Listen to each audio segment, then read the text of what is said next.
Legión de María. Senatu Madre del Creador.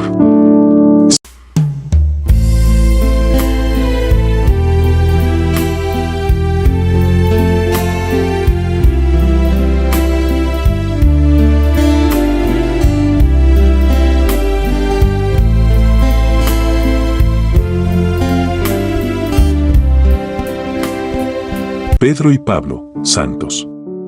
Solemnidad litúrgica, 29 de junio. Apóstoles y mártires. San Pablo. Su nombre hebreo era Saulo. Era judío de raza, griego de educación y ciudadano romano. Nació en la provincia romana de Cilicia, en la ciudad de Tarso. Era inteligente y bien preparado. Había estudiado en las mejores escuelas de Jerusalén. Era enemigo de la nueva religión cristiana ya que era un fariseo muy estricto. Estaba convencido y comprometido con su fe judía. Quería dar testimonio de esta y defenderla a toda costa. Consideraba a los cristianos como una amenaza para su religión y creía que se debía acabar con ellos a cualquier costo. Se dedicó a combatir a los cristianos, quienes tenían razones para temerle. Los jefes del Sanedrín de Jerusalén le encargaron que apresara a los cristianos de la ciudad de Damasco. En el camino a Damasco, se le apareció Jesús en medio de un gran resplandor, cayó en tierra y oyó una voz que le decía: Saulo, Saulo, ¿por qué me persigues? Hechos de los Apóstoles capítulo 9 versículo 1 al 9 y versículo 20 y 22. Con esta frase, Pablo comprendió que Jesús era verdaderamente Hijo de Dios y que al perseguir a los cristianos perseguía al mismo Cristo que vivía en cada cristiano. Después de este acontecimiento, Saulo se levantó del suelo y aunque tenía los ojos abiertos no veía nada. Lo llevaron a Damasco y pasó 3 días sin comer ni beber. Ahí, Ananías, obedeciendo a Jesús, hizo que Saulo recobrara la vista, se levantara y fuera bautizado. Tomó alimento y se sintió con fuerzas. Estuvo algunos días con los discípulos de Damasco y después empezó a predicar a favor de Jesús, diciendo que era el Hijo de Dios. Saulo se cambió el nombre por Pablo.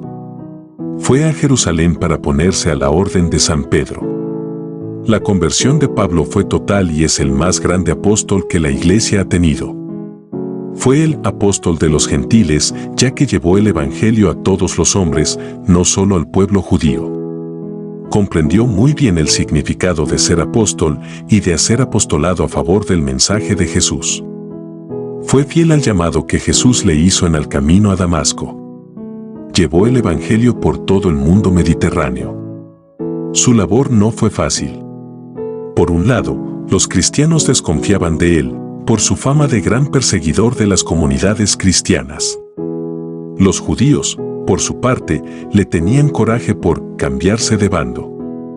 En varias ocasiones se tuvo que esconder y huir del lugar donde estaba porque su vida peligraba.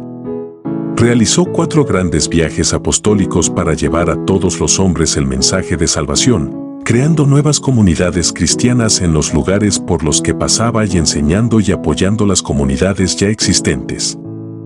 Escribió 14 cartas o epístolas que forman parte de la Sagrada Escritura. Al igual que Pedro, fue martirizado en Roma. Le cortaron la cabeza con una espada pues, como era ciudadano romano, no podían condenarlo a morir en una cruz, ya que era una muerte reservada para los esclavos. ¿Qué nos enseña la vida de San Pablo? Nos enseña la importancia de la labor apostólica de los cristianos. Todos los cristianos debemos ser apóstoles, anunciar a Cristo comunicando su mensaje con la palabra y el ejemplo, cada uno en el lugar donde viva y de diferentes maneras. Nos enseña el valor de la conversión. Nos enseña a hacer caso a Jesús dejando nuestra vida antigua de pecado para comenzar una vida dedicada a la santidad, a las buenas obras y al apostolado. Esta conversión siguió varios pasos. 1. Cristo dio el primer paso. Cristo buscó la conversión de Pablo, le tenía una misión concreta. 2. Pablo aceptó los dones de Cristo. El mayor de estos dones fue el de ver a Cristo en el camino a Damasco y reconocerlo como Hijo de Dios. 3. Pablo vivió el amor que Cristo le dio. No solo aceptó este amor, sino que los hizo parte de su vida. De ser el principal perseguidor, se convirtió en el principal propagador de la fe católica. 4. Pablo comunicó el amor que Cristo le dio. Se dedicó a llevar el gran don que había recibido a los demás. Su vida fue un constante ir y venir, fundando comunidades cristianas, llevando el Evangelio y animando con sus cartas a los nuevos cristianos en común acuerdo con San Pedro. Estos mismos pasos son los que Cristo utiliza en cada uno de los cristianos. Nosotros podemos dar una respuesta personal a este llamado. Así como lo hizo Pablo en su época y con las circunstancias de la vida, así cada uno de nosotros hoy puede dar una respuesta al llamado de Jesús.